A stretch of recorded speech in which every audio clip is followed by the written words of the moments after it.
Hai, selamat datang kembali. Pada video kali ini kita akan membahas mengenai perkembangan pendekatan audit sistem informasi dan tahap-tahap audit sistem informasi. Simak videonya. Oke, bagi teman-teman yang belum sempat ikut pertemuan sebelumnya, teman-teman bisa lihat videonya di notifikasi di atas. Oke, kita mulai dari beberapa pengertian yang ada itu. Kita mulai dari pengertian menurut Wagner yang ditemukan pada tahun 1990. Audit perkembangan pendekatan audit sistem informasi itu ada tiga. Pertama, audit around the computer. Kedua, audit with the computer. Lalu yang ketiga ada auditing through the computer. Kita bahas yang pertama, yaitu auditing around the computer. Pendekatan ini merupakan pendekatan yang mula-mula ditempuh oleh auditor.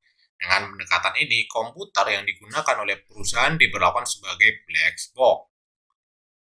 Asumsi yang digunakan dalam pendekatan ini adalah bila sampel output dari suatu sistem ternyata benar berdasarkan masukan dari sistem tadi, maka pemrosesannya tentu dapat diandalkan. Dalam pemeriksaan dengan pendekatan ini, auditor melakukan pemeriksaan di sekitar komputer saja. Jadi, around the computer itu komputer difungsikan sebagai black box, lalu auditing dilakukan hanya di sekitar komputer saja. Lalu ada auditing with the computer.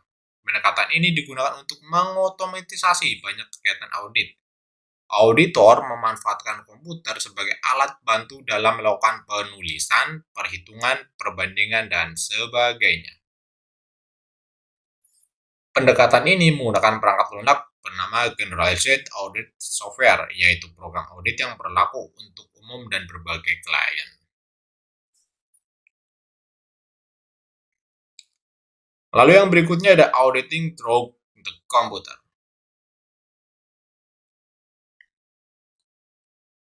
Pendekatan ini lebih menekankan pada langkah pemrosesan serta pengendalian program yang dilakukan oleh sistem komputer. Pendekatan ini mengasumsikan bahwa jika program pemrosesan dirancang dengan baik dan memiliki aspek pengendalian yang memadai, maka kesalahan penyimpanan kemungkinan besar tidak terjadi.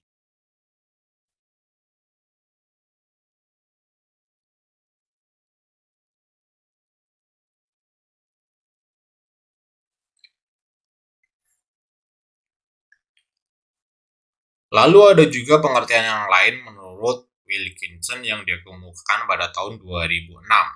Meskipun secara garis besar pengertian ini hampir sama yang dikemukakan juga oleh Whitney. Pertama ada auditing around the computer, ada auditing through the computer, yang ketiga ada auditing with computer. Kenyataannya hampir sama dengan yang dikemukakan Whitney pada tahun 1990, yaitu auditing around the computer sama dengan auditing around the computer yang dikemukakan oleh Whitson tahun 2006.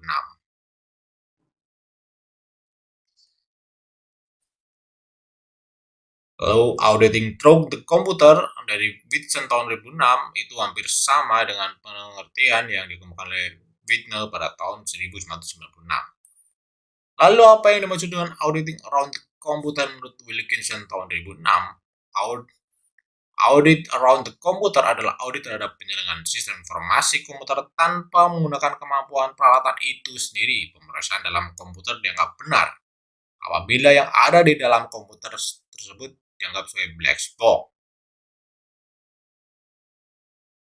Lalu ada auditing through computer. Adalah audit di mana auditor mengajukan data ke komputer untuk diproses. Hasilnya kemudian akan dianalisis oleh proses yang dipercayai dan mempunyai ketetapan dengan program komputer. Lalu auditing with computer adalah audit yang menggunakan komputer sebagai alat bantu auditor dalam melakukan audit. Itu tadi adalah pendekatan audit teknologi informasi menurut beberapa ahli. Selanjutnya kita ke tahap-tahap audit sistem informasi. Ada 5 tahapan dalam audit sistem informasi. Pertama, tahap pemeriksaan pendahuluan, tahap pemeriksaan rinci, tahap pengujian kesesuaian, tahap pengujian kebenaran bukti, tahap penilaian secara umum atas hasil pengujian. Kita ke penjelasan. Tahap pemeriksaan pendahuluan. Sebelum auditor menentukan sifat dan luas pengujian yang harus dilakukan, auditor harus memahami bisnis audit itu sendiri, meliputi kebijakan, struktur, organisasi, dan praktik yang dilakukan. Setelah itu, analisis resiko audit merupakan bagian yang sangat penting. Ini meliputi review atas pengendalian intern. Dalam tahap ini, auditor juga mengidentifikasi aplikasi yang penting dan berusaha untuk memahami pengendalian terhadap transaksi yang diproses oleh aplikasi tersebut. Pada tahap ini pula, auditor dapat memutuskan apakah audit dapat diteruskan atau mundur dari penugasan audit.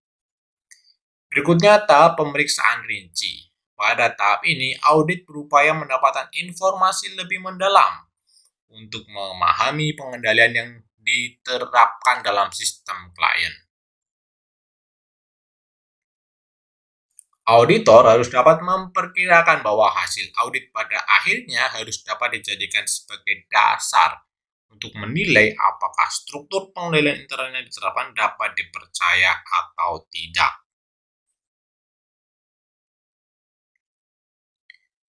Ketiga, tahap pengujian kesesuaian. Dalam tahap ini dilakukan pemeriksaan secara terperinci saldo akun dan transaksi. Informasi yang digunakan berada dalam file data yang biasanya harus diambil menggunakan software GAATS. Pendekatan basis data menggunakan GAATS dan pengujian substantif untuk memeriksa integrasi data. Dengan kata lain, GAATS digunakan untuk mengambil data untuk mengetahui integritas dan keandalan data itu sendiri. Lalu tahap pengujian kebenaran bukti. Tujuan pada tahap pengujian kebenaran bukti adalah untuk mendapatkan bukti secara kompeten.